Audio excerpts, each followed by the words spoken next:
her. I mean, we've seen with Harry's battles that he's had within the court about access to the right of security, not just for himself, but for his family when they do visit the UK, and it's taken a long time. A short promotional video, filmed to mark Valentine's Day, has reignited debate around Meghan Markle and Prince Harry's public image, and this time, the criticism isn't coming from tabloids alone. In less than 15 seconds of screen time, a simple product clip meant to showcase Meghan's luxury chocolates has instead sparked widespread online commentary questioning authenticity, performance, and brand credibility. The video shows Meghan and Harry standing together, presenting a boxed set of Valentine's chocolates. On the surface, it's a familiar celebrity marketing formula: soft lighting, casual dialogue, and an attempt at intimacy. But viewers were quick to notice something felt off. Social media users pointed out that the setup appeared heavily staged, with Meghan seemingly guiding the exchange while Prince Harry appeared uncomfortable, stiff, and visibly unsure of his role. One moment, in particular, became a talking point. Harry's laptop is seen elevated on a stack of books, a detail that critics seized upon as symbolic. Meghan has long spoken about her love of elevating everyday moments, but viewers joked that even the props themselves now seemed over. What was intended as a lifestyle flourish instead became a metaphor for what many described as forced presentation. Online comparisons followed almost immediately. Commentators contrasted the Sussexes' video with the social media content of David and Victoria Beckham, a couple frequently praised for their relaxed, unpolished on-camera dynamic. In Beckham videos, whether they're discussing fashion, cooking, or even homemade jam, the tone is notably casual. There's banter, ease, and a sense that the camera is simply capturing real interaction rather than directing it.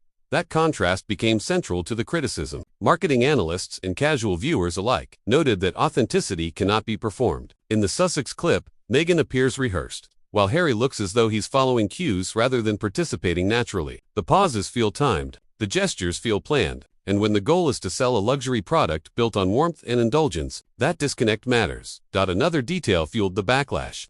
Further, neither Meghan nor Harry actually eat the chocolates. In consumer branding, especially food marketing, product use is key. Successful campaigns show people tasting, reacting, and engaging with what's being sold. David Beckham wears the clothes he promotes. Victoria Beckham applies the makeup she sells. Viewers can see, learn, and trust what's being presented. By contrast, in the Sussex video, the chocolates remain unopened, admired only from the outside. That absence did not go unnoticed. "If they won't eat it, why should we?" became a recurring comment across platforms. Attention then shifted to pricing. Meghan's chocolate bundle, containing 4 items, reportedly retails for $62 individually. Each chocolate costs $14, meaning the bundle is more expensive than purchasing the items separately. Critics quickly highlighted the math, questioning the logic behind the pricing strategy. While luxury brands often rely on exclusivity, transparency still matters, especially in an online marketplace where consumers compare prices instantly. Complicating matters further, the chocolates were listed as sold out nearly a week before Valentine's Day. Supporters framed this as proof of demand. Critics questioned whether limited stock, rather than popularity, was the real factor. What followed was a wave of reaction videos, not reviews, praising the product, but clips criticizing its taste, smell, and presentation. Some users described the chocolates as artificial or unpleasant, while others dismissed the brand as style over substance. The broader issue, analysts suggest, isn't chocolate at all. It's trust. Luxury marketing depends on likability, credibility, and emotional connection. Meghan and Harry, however, consistently rank high on lists of the most polarizing public figures. Selling premium products while battling widespread public skepticism is an uphill task, one that no amount of curated lighting or elevated props can fix. As the clip continues to circulate, one conclusion keeps resurfacing: audiences don't reject polish, but they do reject performance disguised as authenticity. And in this case, the performance may have overshadowed the product itself. As the Valentine's Day chocolate clip continued to circulate, the conversation around Meghan Markle and Prince Harry quickly expanded beyond awkward body language and pricing concerns. What began as a light critique of a short promotional video evolved into a broader discussion about credibility, brand trust, and the growing gap between how the Sussexes present themselves and how the public receives them. On social media, the reaction was swift and unusually unified. Viewers across X, Instagram, and YouTube echoed the same observation. The video felt like a performance rather than a moment. Marketing professionals chimed in, pointing out that audiences today are highly sensitive to inauthenticity, especially in influencer-style promotions. When a celebrity-led brand leans heavily on image but avoids genuine interaction with the product, skepticism becomes inevitable. One recurring critique focused on Prince Harry's demeanor. In the clip, he appears hesitant, offering short responses while Meghan leads the exchange. Commentators described him as checked out, uncomfortable, and out of place. For a couple that has built much of its public narrative around partnership and equality, the visual imbalance stood out. Rather than appearing united, the pair seemed misaligned, one directing, the other complying. This perception fed into a larger narrative that has followed the Sussexes in recent years, that their public appearances feel increasingly controlled and scripted. Unlike traditional royal engagements, which rely on protocol and restraint, modern influencer branding demands viewers expect imperfection, spontaneity, and warmth. Instead, critics argue, the Sussexes' content often feels overly curated, as though every second has been rehearsed. The product itself didn't escape scrutiny either. Food influencers and casual consumers alike noted that effective food marketing is sensory. Taste reactions, textures, and even imperfections humanize a brand. By refusing or neglecting to show the chocolates being eaten, the video unintentionally raised questions. Was the product camera-ready but not taste? Or was the omission a deliberate choice to maintain an image? Either way, the silence spoke loudly.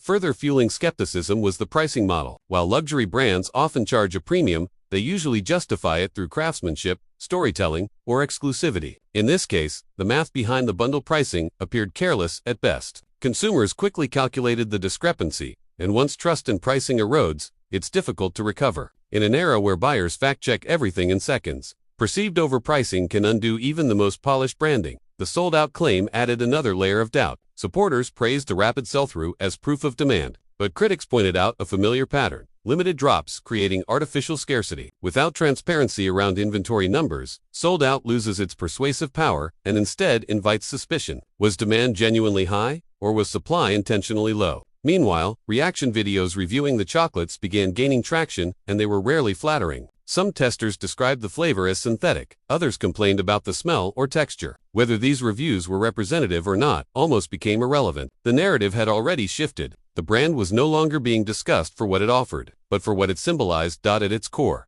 this controversy reflects a deeper issue facing Meghan and Harry: public fatigue. Audiences are increasingly resistant to being sold luxury by figures they perceive as disconnected or disingenuous. The Sussexes' ongoing struggle to position themselves as both elite and relatable continues to create friction, especially when promoting products meant to feel intimate and indulgent. As one viral comment summed it up, "You can elevate the packaging, but you can't elevate trust."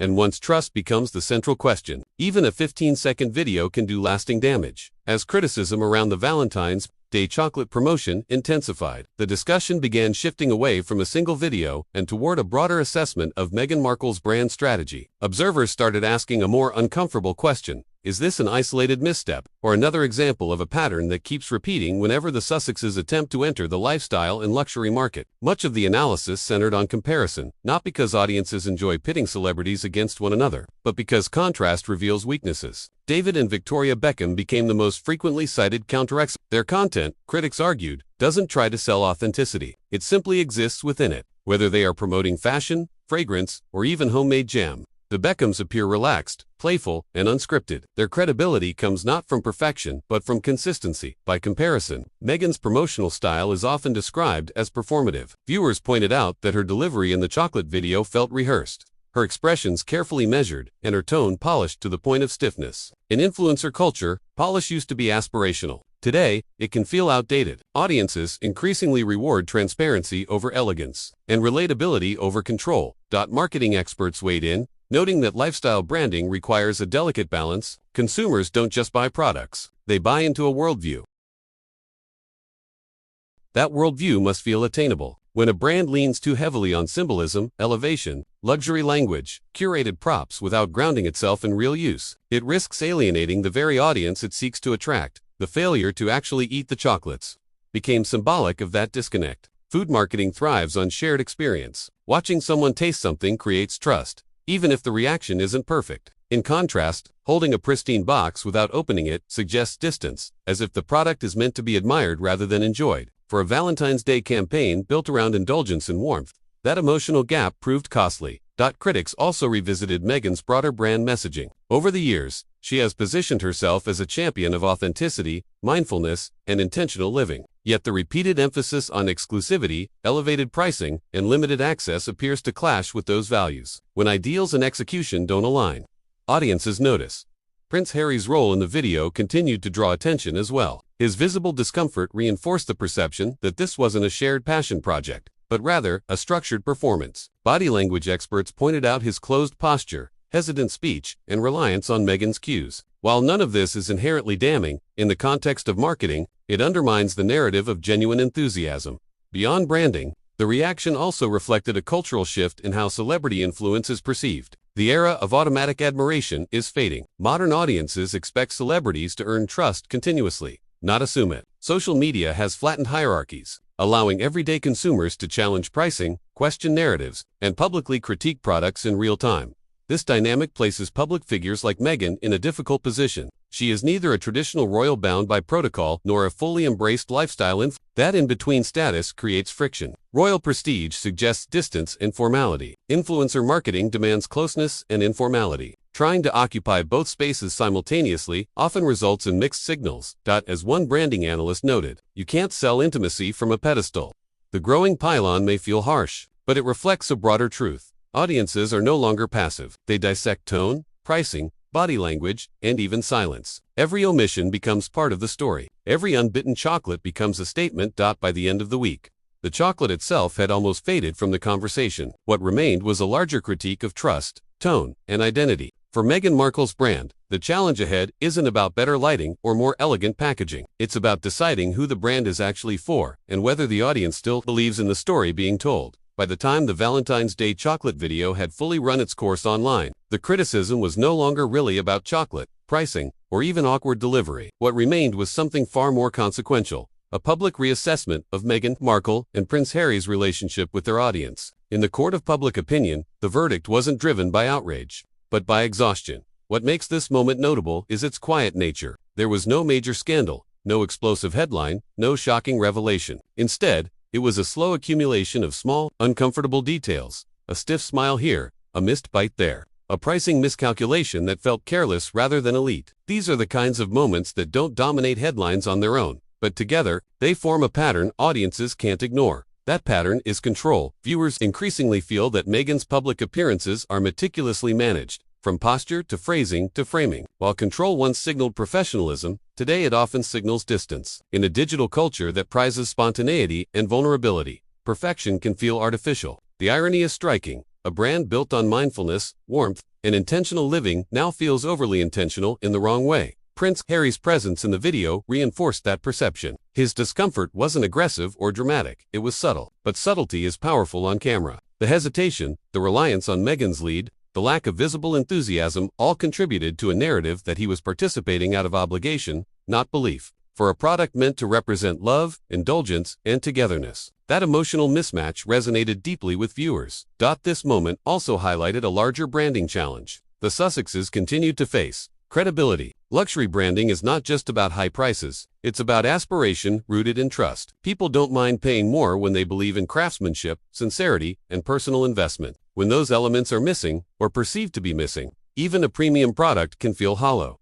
Social media has accelerated this feedback loop. Unlike traditional advertising, where messaging flows in one direction, digital audiences respond instantly. They remix, parody, review, and critique in real time. In Meghan's case, reaction videos overshadowed the original promotion. The narrative slipped out of her control, shaped instead by consumers who felt unconvinced and unengaged. Importantly, this isn't about hatred or villainization. Many of the comments weren't angry, they were disappointed. Disappointment is often more damaging than outrage because it suggests disengagement. When people stop being emotionally invested, they stop buying both literally and figuratively. The repeated comparisons to figures like David and Victoria Beckham underscore that point. The Beckhams succeed not because they are flawless, but because they appear comfortable being imperfect. They don't explain authenticity, they demonstrate it. Their products feel like extensions of their lives, not performances layered on top of them. That distinction matters more than ever in a saturated market. For Meghan Markle, the path forward may require a recalibration rather than a reinvention. Audiences aren't rejecting ambition or luxury, they're rejecting dissonance. They want alignment between message and behavior, between price and value, between story and reality. Without that alignment, even the most polished presentation will struggle to connect. In the end, the chocolate video became a mirror, not just for Meghan and Harry, but for celebrity culture itself. It reflected how quickly influence can erode when trust wavers, and how unforgiving modern audiences can be when authenticity feels staged. The lesson is simple but difficult. Elevation without connection feels empty, and in a world where viewers can replay, pause, and analyze every second, authenticity isn't optional, it's the product. Whether Meghan's brand adapts to that reality remains to be seen, but one thing is clear, the audience has already made its expectations known.